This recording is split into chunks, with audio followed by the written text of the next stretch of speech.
Welcome to the channel physics made easy. आज हम लोग चर्चा करेंगे refraction at a spherical surface. जैसा कि हम लोग पिछले वीडियोस में पढ़ चुके हैं, lens, bounded medium, optical medium, transparent optical medium bounded by spherical surfaces, at least one is spherical.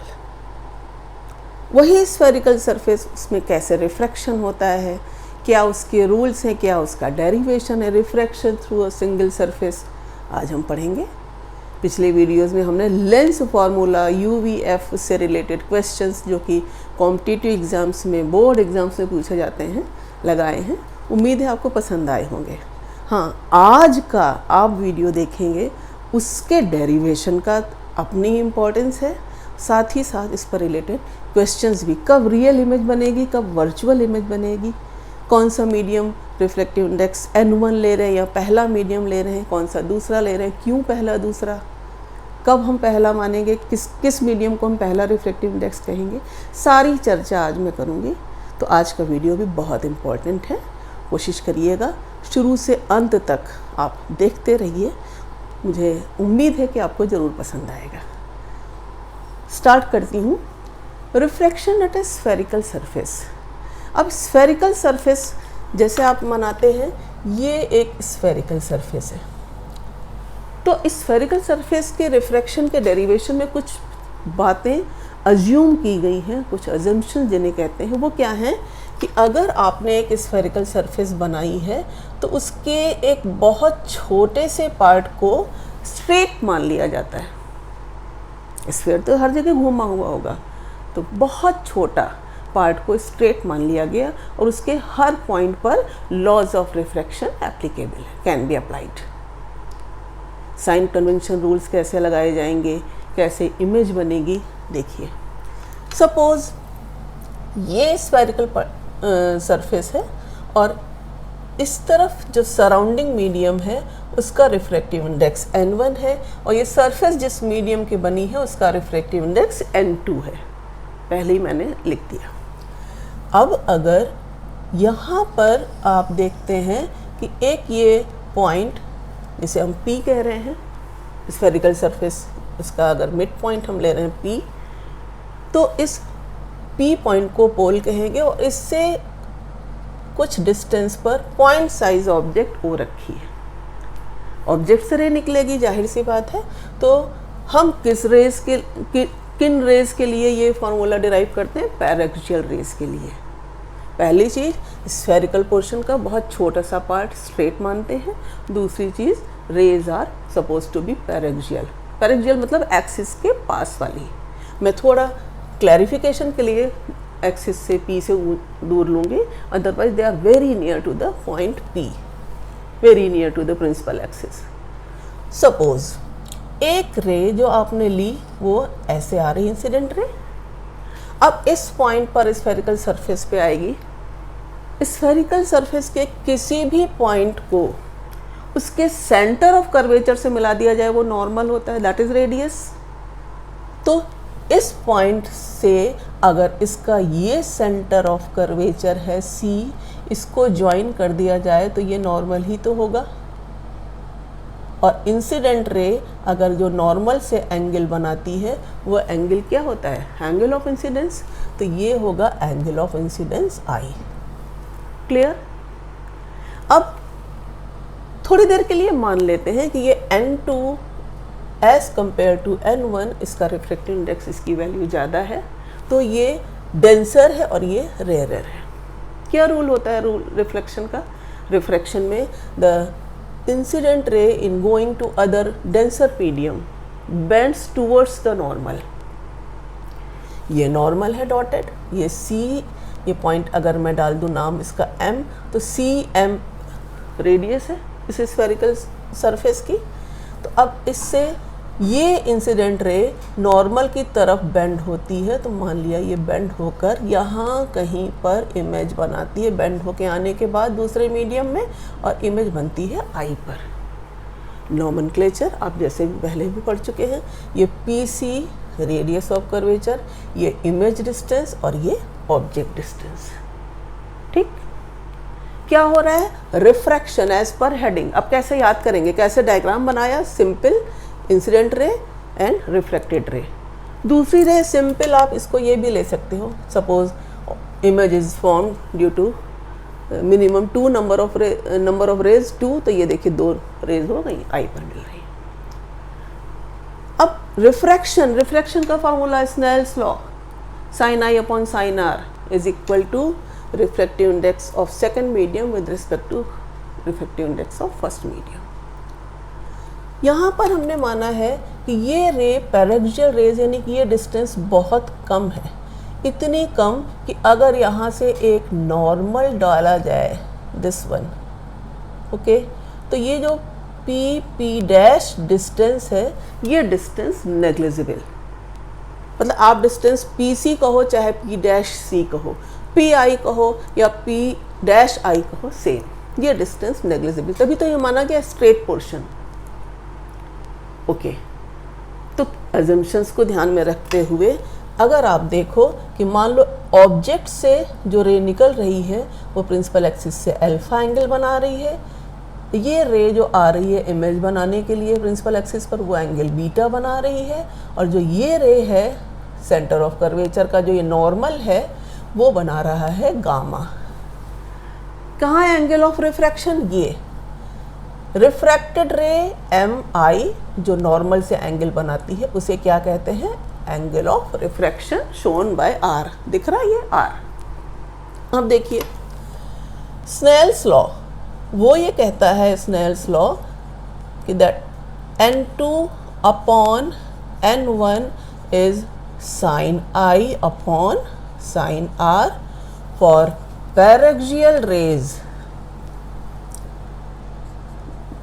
अगर आप पैरेक्सियल रेज की बात करते हैं, sine i equal to i और बहुत छोटे होते हैं, तो sine r equal to r सीधे आप लिख सकते हैं। तो अब क्या होगा, आप इनको एंगल को अगर सिर्फ आई लिखेंगे तो यहाँ पर n2 अपॉन n1 की वैल्यू हो जाएगी आई अपॉन आर। थोड़ी सी ज्योमेट्री आपको आनी चाहिए।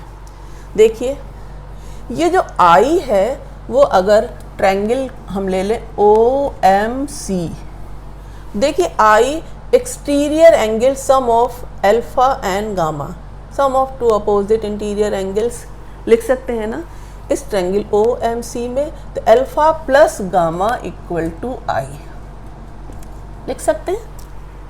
ठीक इसी तरीके से अगर आप इस ट्रायंगल को लें जिसमें हम ले रहे हैं CIM, ट्रायंगल ले लें CIM। अब आप देखिए इसमें ये जो गामा है ये किसका समय, ये एक्सटीरियर एंगल है R प्लस बीटा का, तो गामा किसके बराबर लिख देंगे, R प्लस बीटा। इससे R की वैल्यू क्या हो जाएगी, R equal to gamma minus beta. क्यों निकाला R, हमें I और R ही तो चाहिए इस फॉर्मूले में रखने के लिए। तो अब आपने क्या किया, इनकी वैल्यूज़ तो रखी, साथ ही साथ ये देखिए कि अल्फ़ा को क्या लिख सकते हैं। अगर ये MP डैश की हाइट h है और ये राइट एंगल ट्रायंगल बना दिया जाए, मान लिया जाए, तो अल्फ़ा की वैल्यू हम tan alpha sin alpha same लिखते हैं, तो अगर यहाँ पर अल्फ़ा लिखा जाएगा तो ये r upon this, what is this, OP dash, तो अल्फ़ा की वैल्यू हो जाएगी h upon this minus u, h upon ये डिस्टेंस क्या है यहाँ से लेके यहाँ तक की, और कौन सा साइन है, माइनस। क्यों माइनस, बिकॉज एंगल ऑफ जो इंसिडेंट रे के अपोजिट डिस्टेंस मेजर की जा रही है, तो साइन कन्वेंशन रूल से माइनस यू। बीटा की वैल्यू अगर देखी जाए तो अब आप देख रहे हैं यहाँ से डिस्टेंस हम ऐसे मेज़र कर रहे हैं और रिफ्लेक्टेड रे भी ऐसे ही आ रही है, तो यहाँ से ये डिस्टेंस कितनी है, प्लस v, तो बीटा की वैल्यू हो गई h अपॉन v। ऐसे ही गामा की वैल्यू, ये r है, this is radius of curvature, तो गामा की वैल्यू क्या हो जाएगी, h अपॉन r। क्यों लिखा गया, बस ये sine i equal to this i लिखा है, तो आपने लिखा है कि tan alpha alpha equal to tan alpha equal to h upon minus u। उसी तरीके से beta equal to tan beta जो है वही बीटा h अपॉन v, और gamma equal to tan gamma h upon r। इसको आपने ऐसे लिखा हुआ है। तो अब आप देखते हैं कि इससे हम वैल्यूज़ अगर यहाँ रखें, क्या हो जाएगा हमारे पास, Rn2 equal to In1। Now okay, N2 in place of R क्या लिखा जाएगा, gamma minus beta equal to N1 in place of I क्या लिखेंगे, अल्फ़ा प्लस गामा।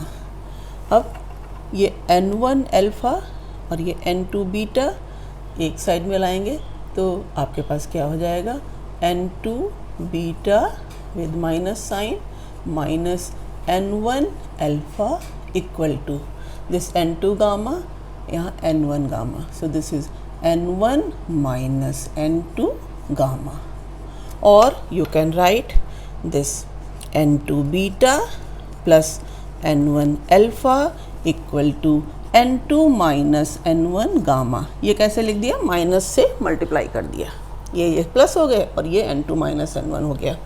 अब बीटा क्या है, H अपॉन V, तो you can write N2 H upon V plus N1। Alpha क्या है, H upon minus U equal to N2 minus N1 into gamma क्या है, H upon R। Final relation आपके पास आ गया, H विल बी कैंसल्ड, और यही आपको रिलेशन याद करना होता है। क्या रिलेशन हो गया, N2 upon V minus, look this minus, N1 upon U equal to N2 minus N1 upon R। ये रिलेशन आपको याद करना होता है, बस ध्यान रहे। बच्चे गलत याद करते हैं कि N2 जिसमें इमेज बन रही N1 जहाँ पर ऑब्जेक्ट है, नहीं, N1 is that refractive index from where the rays are coming. N2 वो रिफ्रैक्टिव इंडेक्स जिसमें रेज आ रही है, N1 वो जिससे आ रही है, याद रखिएगा। अब इसके एप्लीकेशंस पर न्यूमेरिकल देखेंगे, और कोई ज़रूरी नहीं है कि इमेज हमेशा N2 में ही बने। अब मैं आपको दिखाऊंगी। देखिए उसी रिलेशन पर बेस्ड न्यूमेरिकल क्या क्या दिया है। ऑब्जेक्ट पॉइंट साइज की है जिसकी डिस्टेंस पोल से ये स्फेरिकल सरफेस है, इधर का मीडियम एयर है N1 इक्वल टू 1, इधर का मीडियम N2 इक्वल टू 3/2 है। किसका होता है रिफ्लेक्टिव इंडेक्स, ग्लास का। तो ये ग्लास की सरफेस है, स्फेरिकल सरफेस, तो ये पूरा मीडियम रिफ्लेक्टिव इंडेक्स 3/2 वाला है। इस सरफेस की रेडियस ऑफ कर्वेचर 20 है, और ऑब्जेक्ट की डिस्टेंस, पॉइंट ऑब्जेक्ट की डिस्टेंस पोल से 100 सेंटीमीटर है। आपको निकालना है V और नेचर ऑफ इमेज। सीधे फार्मूले का यूज़ करना है इसमें, बस आपको ये याद होना चाहिए कि फार्मूला है क्या, N2 upon V minus N1 upon U equal to N2 minus N1 upon R। आपको इसमें वैल्यू रखनी है साइन कन्वेंशन का ध्यान रखते हुए। N2 3/2, तो आपने लिख दिया 3/2, V निकालना ही है, माइनस N1 1 है तो 1 अपॉन U कितना रखेंगे, -100 opposite to the incident ray. Incident ray देखिए, मान लीजिए ये रे ऐसे आई इस पॉइंट पर इंसिडेंट, यहाँ से C को मिलाया नॉर्मल। अब ये रे डेंसर मीडियम में आएगी as compare to 1, 3/2 is more, तो ये रे बेंड करेगी टूवर्ड्स नॉर्मल। बाद में बनाएंगे डायग्राम, पहले निकाल लेते हैं कि V है कितना। तो अब आप देखिए यहाँ पर U की वैल्यू आप रखेंगे -100, और ये N2 माइनस N1, 3/2 माइनस 1 कितना बचेगा, 1/2, तो कितना हो जाएगा 1/2 इंटू R। R की वैल्यू अब देखिए, यहाँ से P से C की डिस्टेंस मेज़र की जा रही है, इंसिडेंट रे की डायरेक्शन भी इधर ही है, तो कितना होगा R प्लस, तो कितना हो जाएगा ये इंटू 20। अब आपके पास आ गया 3/2V प्लस 1/100 इक्वल टू 1/40।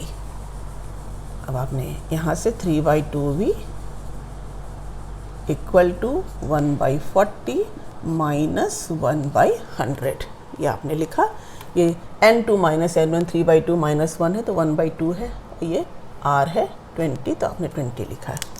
इससे आपके पास जो वैल्यू यहाँ पर आ रही है, सपोज दिस इज़ 200, 45 जाता है 5 माइनस 2, कितना आ गया ये 3/200। अब ये 3 और 3 आप कैंसिल कर सकते हो, तो 2v इक्वल टू कंपेयर कर लो 200, this means v equal to 100 centimetre. किस साइन में? प्लस। प्लस साइन मीन्स इसी डायरेक्शन में, इंसिडेंट रे की डायरेक्शन में किस मीडियम में बन रही है? देखिए रे स्नेल्स लॉ या रूल्स ऑफ रिफ्रैक्शन के हिसाब से क्या होगा, ये रे बेंड करेगी टुवर्ड्स नॉर्मल, डेंसर में आ रही है। अब कितनी डिस्टेंस पर बनेगी? v की वैल्यू कितनी आई? 100। तो पोल से डिस्टेंस नापी जाएगी, तो आप देखते हैं कि it will bend towards normal, refracted ray will bend towards normal and the image will be obtained here. What will be this distance? ये reflected ray, this will be 100 centimetre हुआ। तो रियल इमेज 100 सेंटीमीटर की distance. अब आपको बताती हूँ, कोई ज़रूरी नहीं है कि रियल इमेज बने N2 में बने, एज पर न्यूमेरिकल। देखिए अगर आपको दिया है कि स्फेरिकल सरफेस है, ठीक वैसे ही जैसे थी, और ये प्रिंसिपल एक्सिस पहले मैंने ड्रॉ कर ली यहाँ से ऐसे। यहाँ पे दिया है कि ये जो सराउंडिंग मीडियम है, यहाँ पर एयर ना होके ये क्या है 4/3 वाटर, और N2 की वैल्यू यहाँ पे दी हुई है सेम जो पहले थी, तो ये N2 की वैल्यू है 3/2। ये पोल से ये मान लिया पॉइंट ऑब्जेक्ट है, और ये है वही C की डिस्टेंस। इस बार अगर क्वेश्चन में दिया है कि जो रेडियस ऑफ कर्वेचर है वो 15 सेंटीमीटर है और डिस्टेंस ऑफ इमेज ऑब्जेक्ट जो है वो 20 सेंटीमीटर, यानी कि ये डिस्टेंस आपको दी है 20 सेंटीमीटर और ये डिस्टेंस आपको दी है 15 centimetre. Find the nature and position of the image. अब की बार आपने क्या किया, वही ऑब्जेक्ट से जो रे गई, तो जहाँ पर स्ट्राइक करती है उस पॉइंट ऑफ इंसिडेंस को अगर आप C से मिला दें तो वो नॉर्मल ही तो होता है, बार बार बता चुकी हूँ मैं। तो ये इंसिडेंट रे, ओके। अब क्या करेंगे, पहले डायग्राम मत बनाइए, you have to draw the ray diagram. तो पहले आपने क्या किया, N2/V, वही फॉर्मूला लगाया, -N1/U equal to N2 - N1/R।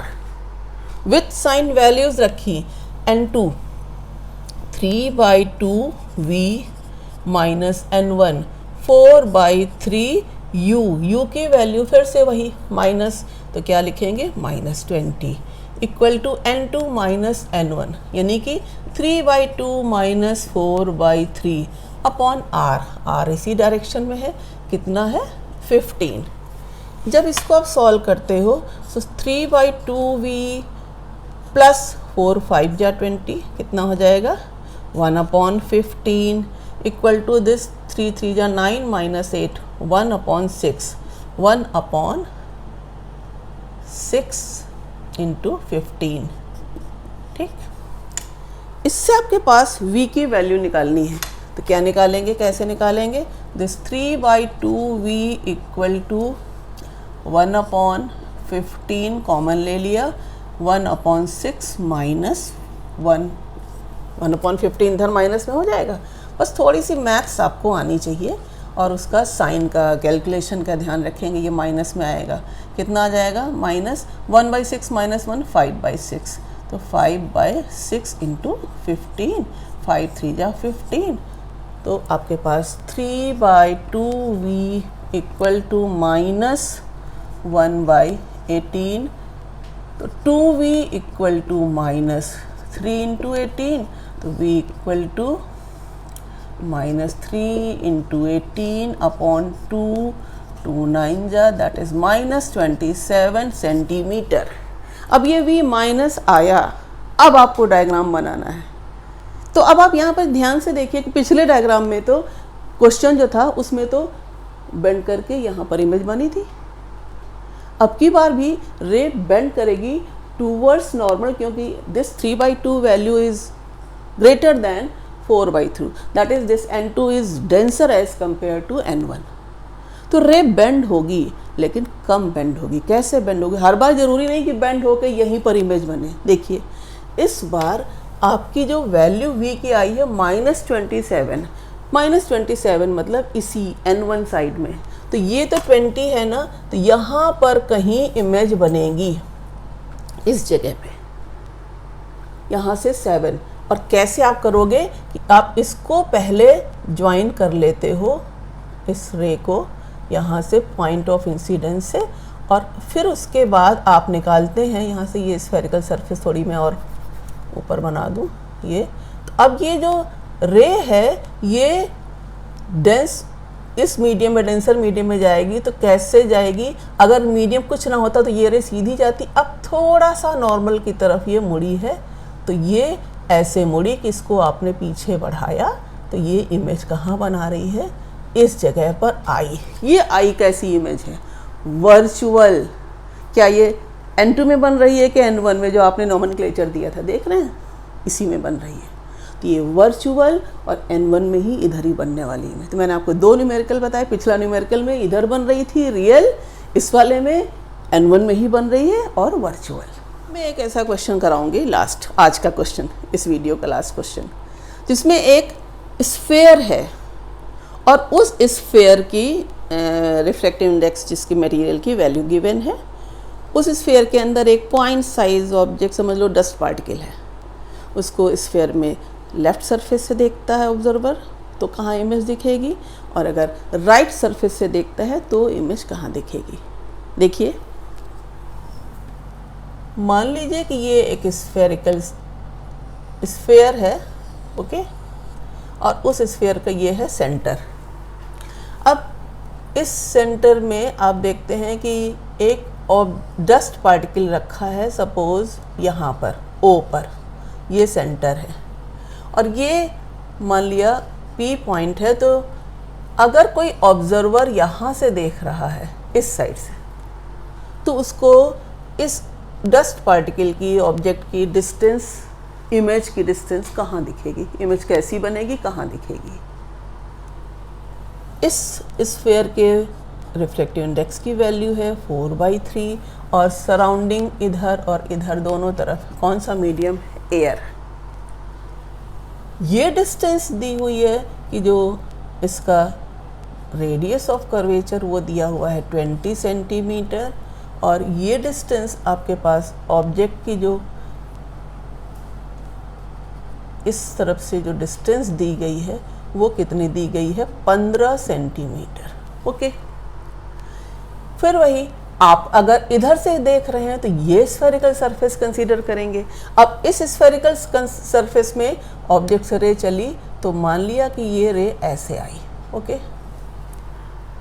U की वैल्यू यहाँ पर आप फिर से वही नोट करेंगे, U की वैल्यू कितनी होगी, ऑब्जेक्ट से रे ऐसे जा रही है, आप इधर से नाप रहे हैं तो क्या लिखेंगे, -15 सेंटीमीटर। R की वैल्यू क्या होगी, देखिए यहाँ साइन कन्वेंशन, इंसिडेंट रे की ये डायरेक्शन है और R भी इधर ही से मेज़र कर रहे हैं, तो R की भी वैल्यू क्या होगी, -20।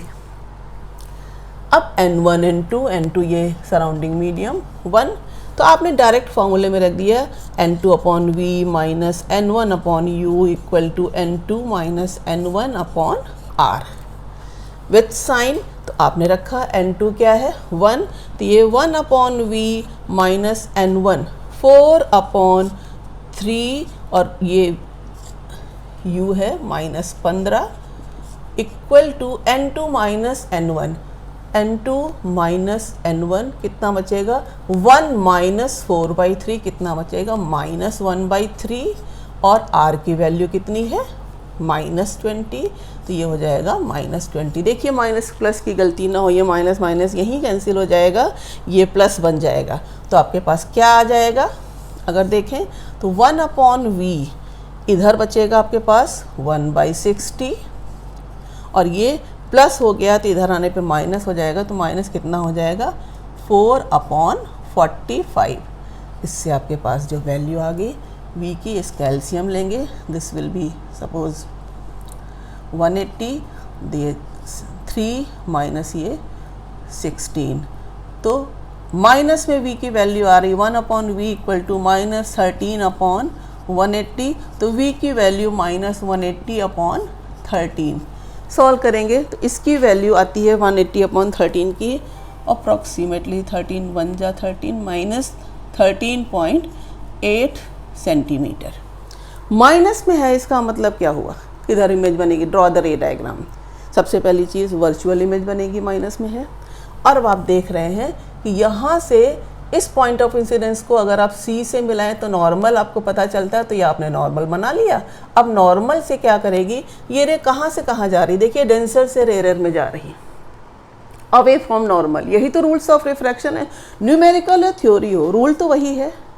तो ये अवे फ्रॉम नॉर्मल क्या मतलब, ये नॉर्मल है तो नॉर्मल से अवे कितना बेंड करेंगे कि इमेज कहाँ बनेगी, पोल से -13। ये पूरी डिस्टेंस कितनी है 15, तो यहाँ कहीं बनेगी इमेज। पहले आप इमेज को लोकेट कर लो एंड यू ज्वाइन दिस। अब देखिए ये हो गई अवे, हो गई। फिर से रे डायग्राम देखिए, ये रे गई, ये नॉर्मल है, नॉर्मल से अवे हो गई, पीछे बैक मिलाया तो आपने, तो ये इमेज की पोजीशन आई। ये हो गया रे डायग्राम। अब अगर इधर से देखेंगे तो क्या होगा, इधर से देखने का मतलब क्या हुआ कि अब अगर ऑब्जर्वर इधर है तो ये ओ ऑब्जेक्ट वही है, ऑब्जेक्ट से अब रे आएगी तो इस सरफेस पर आएगी।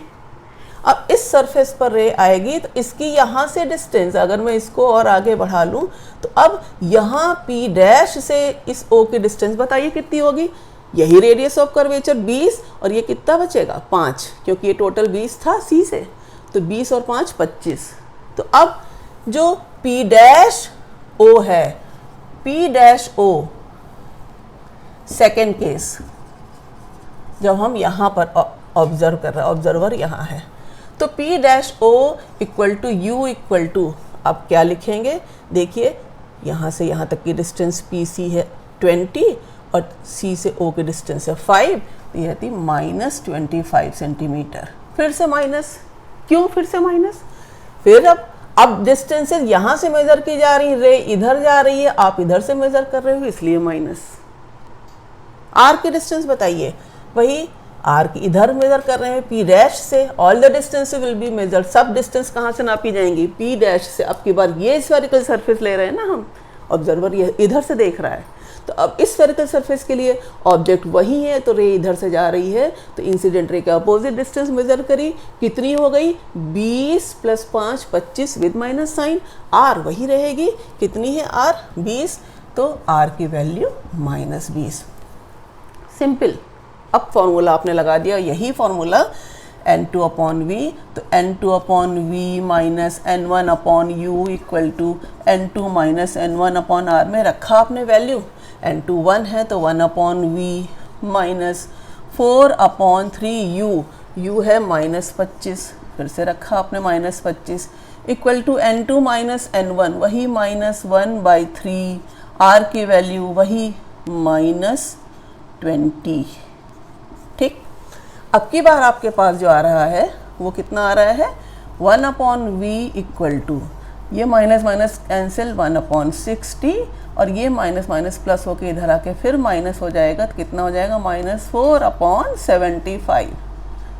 इस बार आपकी जो वैल्यू आ रही है, मान लिया आपने एलसीएम ले लिया 75 है, 150 ले लेते हैं, 150/60 कितना हो जाएगा 2.5, ओके 62 जा 20 एंड 30 150, याद रखिए थोड़ा, 60 का 2.5 गुना ही तो है 150, तो ये 2.5 माइनस 75 2 जा 2 4 जा 8, इससे फिर माइनस में आया, लेकिन अब की बार जो 1/v की वैल्यू आएगी, इससे v निकालो डायरेक्ट, तो v की वैल्यू आ जाएगी -150 ये कितना आ जाएगा 5.5, इसकी वैल्यू। अब आप 150 इसको अब 5 से भी कैंसिल कर सकते हैं, 5 3 जा 30 यहाँ पे अपॉन 1.1, तो इस 30/1.1 इसकी वैल्यू पॉइंट हटा के ऊपर 11 2 जा 27 3,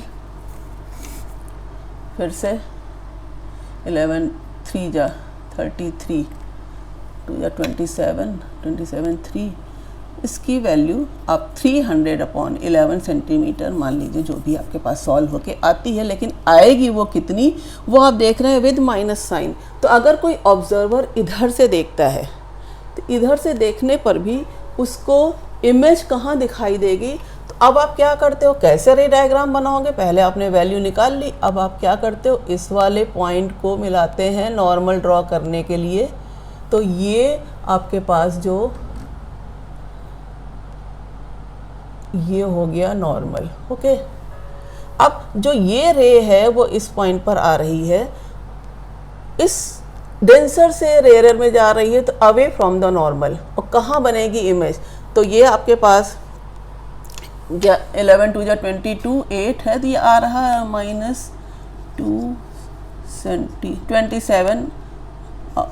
-27.4 अबाउट दिस।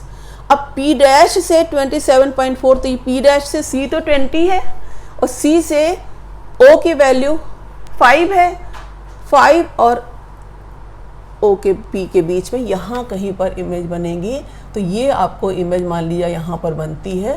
तो अब आप क्या करो, पहले इसी रे को यहाँ पर पॉइंट ऑफ इंसिडेंस को मिला लो। स्केल होगी आपके पास, स्केल से ऐसे ऐसे मिला लो और उसके बाद दिखाओ कि ये रे ऐसे दूर हटी। तो देखिए ये रे आई, नॉर्मल से दूर गई, और दूर कैसे जाएगी कि इसको पीछे बढ़ा के मिलाएंगे जब आप, तो वहीं पर मिले जहाँ से ये रे इमेज बना रही है। मान लिया ये सेकेंड केस की इमेज है I dash, this is I dash. Okay, this was I. तो आई डैश से आपको इमेज बनानी है, तो कैसे बनानी है वो मैं दिखा रही हूँ। ये ओके, तो ये रे एक्चुअल क्या है कि ऑब्जेक्ट से रे आई, ऑब्जेक्ट से रे आई और ये नॉर्मल है, इस नॉर्मल से दूर हटी, पीछे बढ़ा के मिलाया गया, तो यहाँ पर आई डैश। इस P डैश आई डैश यही है V और इसकी वैल्यू कितनी है -27.4। तो ये किसी भी ऑब्जेक्ट को आपने पॉइंट साइज ऑब्जेक्ट को एक स्फीयर के अंदर जो रखी है, आपने लेफ़्ट सरफेस से देखा और राइट सरफेस से देखा, तो इमेज कहाँ बनेगी, कैसी बनेगी, ये आपको आज समझाया। उम्मीद करती हूँ आपको ये वीडियो पसंद आएगा। Thank you.